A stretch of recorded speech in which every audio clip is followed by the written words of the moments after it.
The moment you're dropped into the atmospheric pastel world of the Mooseman, there's a sudden sense of intrigue. What world is this? What do these glowing cave drawings mean, and why is the main character wearing a skull as a hat? Although these questions are answered on your insightful 2-hour journey through the Russian folklore, they are done so while embarking on a somewhat easy puzzle adventure, often making you feel more like a bystander rather than an interactive element of the story.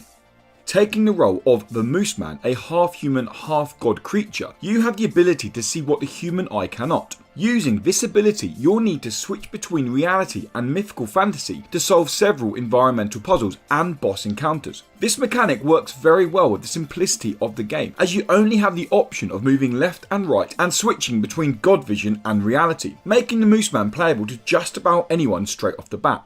As you'd expect, the puzzles on offer here start pretty simple. For example, finding a gap in your path with nothing around you can halt your progress, but simply switching to your spirited view will conveniently turn that old log into a snake which can now be moved. As your adventure progresses, the Mooseman finds interesting ways to extend on this mechanic, but despite these puzzles remaining interesting, they are very simple, especially the boss encounters. As you make your way to the end of each god-inspired section, you will encounter a creature that was worshipped in that part of the Russian folklore story. However, these visually pleasing encounters are often over as quickly as they start, which is due to the extremely shallow mechanics and the on-the-nose methods of completion. There is one exception here, which comes at the end of the underwater section, where you face off against a fecking huge pike. This encounter provides some genuine tense gameplay and well thought out mechanics, making it by far my favourite section of the entire game. Between these boss encounters, you'll find gameplay fluctuating between these spirit-inspired puzzles and reading a lot of lore-rich text. Venturing through the underworlds will see you come across totem pole style checkpoints, which also hold narrative within them. Some of these written passages can be pretty long, but all of them are excellently written. I often found myself looking forward to the next part of story and to hear why Yen was worshipping a giant fish.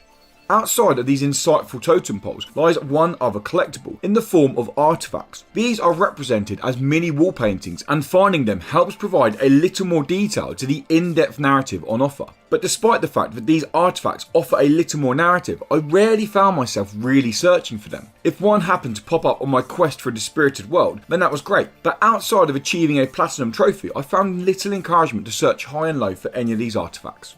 Now, there's no denying the Mooseman did provide me with an enjoyable and insightful journey through a realised Russian folklore-inspired world. The simple puzzle design and failure to really build a challenge on the game's interesting spirit-sight mechanic can often make you feel like a bystander. The Mooseman isn't a game for everyone, but if you're in the market for a short, story-driven puzzler that doesn't offer a substantial challenge, then this spiritual journey is probably one that you should embark on.